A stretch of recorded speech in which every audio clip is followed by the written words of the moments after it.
Nashik road विभागातील तसेच gel road मुख्य रस्ता आणि उपनगर कॅनल रोडचा मुख्य रस्ता त्वरित दुरुस्ती करण्यात यावा या मागणीसाठी शिवसेना उद्धव बाळासाहेब ठाकरे गट यांच्या वतीने जेल रोड येथे रस्ता रोको आंदोलन करण्यात आले। यावेळी भीमनगर ते अंगळनगर चौफुली पर्यंत मोर्चा काढण्यात आला। संबंधित मागणीचे निवेदन विभागीय अधिकारी चंदन घुगे, बांधकाम अभियंता निलेश साळी यांना देण्यात आलं। नाशिक रोड परिसरात तसेच जेल रोडचा मुख्य रस्ता, कॅनल रोडचा मुख्य रस्ता हा संपूर्ण खराब झालेला आहे। यामुळे वाहतुकीसाठी मोठ्या प्रमाणात अडथळा निर्माण होत आहे। मे मध्ये खोदून ठेवलेल्या रस्त्यामुळे उन्हाळ्यात धुळीमुळे डोळ्यांना दुखापत झाली। माती टाकून डागडुजी केलेल्या जेल रोडवर आता पावसामुळे चिखलाचे साम्राज्य तयार झाले। वाहनांचे नुकसान होत आहे। खड्ड्यात आदळून रोज अपघात होत आहे। आता पावसाने जेल रोड उघडा पडला असून टोकदार खडी वर आली आहे। सेंट फिलोमिना शाळेपासून जेल रोड टाकीपर्यंत वाहने चालवणे हे अशक्य झालेले आहे। जेल रोडवर नोटांचा कारखाना, अर्धा डझन शाळा, जेल, चर्च, व्यापारी संकुले, भाजी व फळ विक्रेते आहेत। त्यामुळे जेल रोडवर सतत वाहनांची गर्दी असते। विद्यार्थी वाहतूक करणाऱ्या वाहनांना विलंब होत आहे। रस्त्यातील खड्डे टाळण्यासाठी एका बाजूनेच सर्वजण वाहने दामटत असल्याने ट्रॅफिक जाम होत आहे। मे मध्ये जलवाहिनीसाठी जेल रोड या ठिकाणी खड्डा खोदण्यात आला। पावसाळा येणार हे माहीत असताना महापालिकेने तो पावसाळ्यापूर्वी का बुजवून घेतला नाही, त्यावर त्वरित उपाय का शोधला नाही असा प्रश्न उपस्थित केला जातोय। जलवाहिनी टाकण्यासाठी रस्ता दुरुस्तीचे पैसे महापालिका अगोदरच घेते। त्यामुळे जेल रोड दुरुस्तीची सर्व जबाबदारी महापालिकेची आहे। महापालिकेतर्फे नाशिक रोड साठी निधी आला आहे। कंबरडे मोडण्याआधी गंभीर अपघातापूर्वी हा निधी वापरावा। रस्त्यावर खडी मुरुम टाकून डांबरीकरण करावे। बांधकाम विभागाने डोळेझाक करू नये अशी मागणी यावेळी करण्यात आली। यावेळी सहसंपर्क प्रमुख दत्ताजी गायकवाड, जिल्हा प्रमुख सुधाकर बडगुजर, महानगर प्रमुख विलास शिंदे, माजी आमदार वसंतराव गीते, योगेश घोलप, कामगार नेते जगदीश कोडसे, माजी नगरसेविका मंगला आढाव,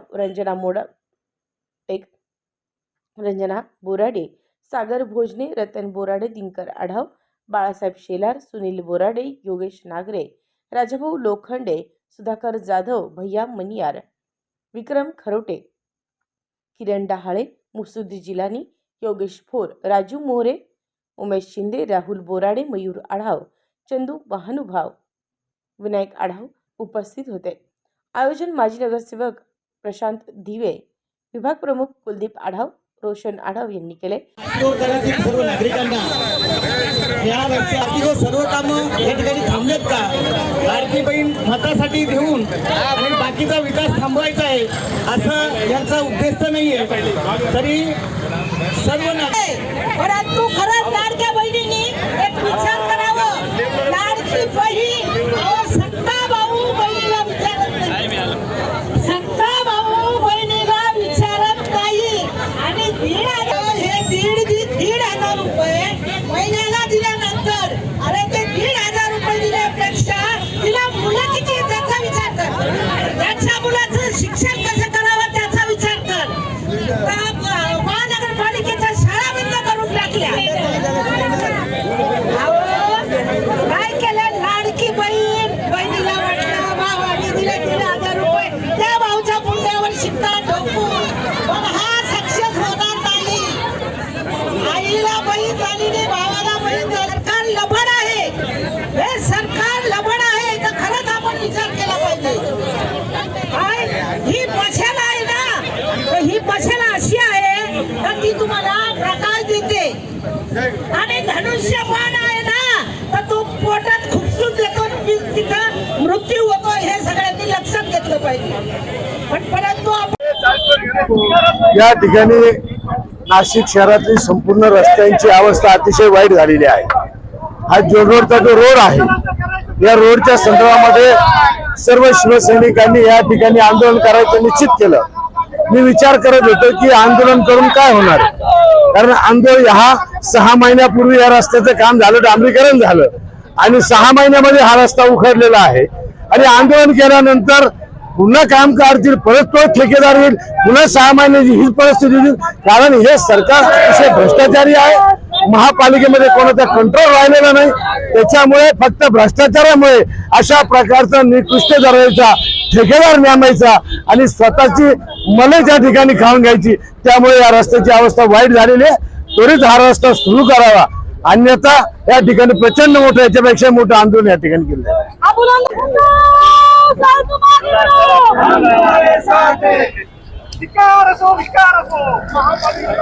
बोला.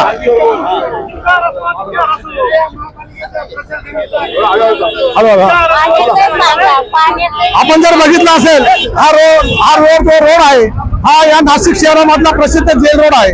आणि या जेल रोड नव्हे, याची परिस्थिती जर आपण बघितली तर अतिशय खराब परिस्थिती या ठिकाणी झालेली आहे. 10 ते 12 या ठिकाणी स्कूल आहेत आणि त्याही पलीकडे जाऊन देशामध्ये जे काही जे चलन निर्मिती होते ते या ठिकाणी प्रेस सुद्धा या ठिकाणी आहे. आणि त्यामुळे या रस्त्याची परिस्थिती आपण काही महिन्यापासून बघितली तर अतिशय निष्कृष्ट झालेली आहे. या ठिकाणी लोकांना वाहने घेऊन जाणं सुद्धा मुश्किल झालेलं आहे, पायी चालणं मुश्किल झालेलं आहे. परंतु प्रशासनाचे याकडे दुर्लक्ष आहे. आणि नाशिक महानगरपालिकेचं जर सांगायचं गेलं तर गेल्या 3 वर्षापासून या ठिकाणी प्रशासकीय राजवट आहे. या प्रशासकीय राजवटीमध्ये ही नेमकी कोणासाठी आहे हा आता प्रश्न पडलेला आहे. या नाशिकची सुरक्षा, नाशिकचं आरोग्य, नाशिक शहरातील जे काही रस्त्यांची परिस्थिती ही अतिशय दैनंदिन झालेली आहे. म्हणजेच हे शहर हे वाऱ्यावरती सोडण्यात आलेलं आहे. या शहराच्या नागरिकांचं कोणालाही काही देणं घेणं पडलेलं नाहीये. अशा परिस्थितीमध्ये प्रशासनाला जाग आणण्यासाठी, हा रस्ता सुरळीत होण्यासाठी आणि या शहरामध्ये जी काही रस्त्यांची परिस्थिती झालेली आहे, प्रचंड सगळ्या रस्त्यांची चाळण झालेली आहे. एकही रस्ता असा चांगला राहिलेला नाही. आणि म्हणून प्रशासनाचं लक्ष देण्यासाठी शिवसेनेच्या वतीने हे आंदोलन या ठिकाणी केलेलं आहे. येणाऱ्या 7 दिवसामध्ये जर प्रशासनाने हा रस्ता सुरळीत केला नाही तर शिवसेना स्टाईलने आज आम्ही आंदोलन करतोय. परंतु येणाऱ्या काळामध्ये तीव्र आंदोलन होईल आणि त्यांची संपूर्ण जबाबदारी ही प्रशासनावर असेल. वंचित ठेवायचा आहे या नालायक सरकारचा मी जाहीर तीव्रपणाने निषेध करतो.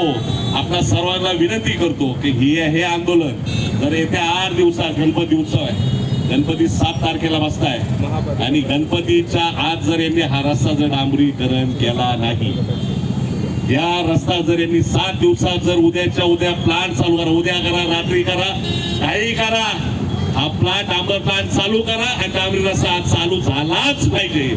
जर झाला नाही आज हात जोडून आंदोलन करतोय, उद्या हात सोडून आंदोलन करू. आमच्यावर केस बीस गुन्हे बिने आम्ही काही घाबरायला तयार नाही. आम्ही कोणाला घाबरत नाही. आमची शिवसेना आहे. शिवसेनेने एकदा ठरवलं, नेत्यांनी एकदा आदेश दिला तर ते काम होणार म्हणजे होणारच. तुम्हाला सर्वांना शिवसेनेवर विश्वास आहे ना? उत्तर महाराष्ट्र न्यूज नेटवर्कसाठी प्रवीण कुलथे, नाशिक रोड.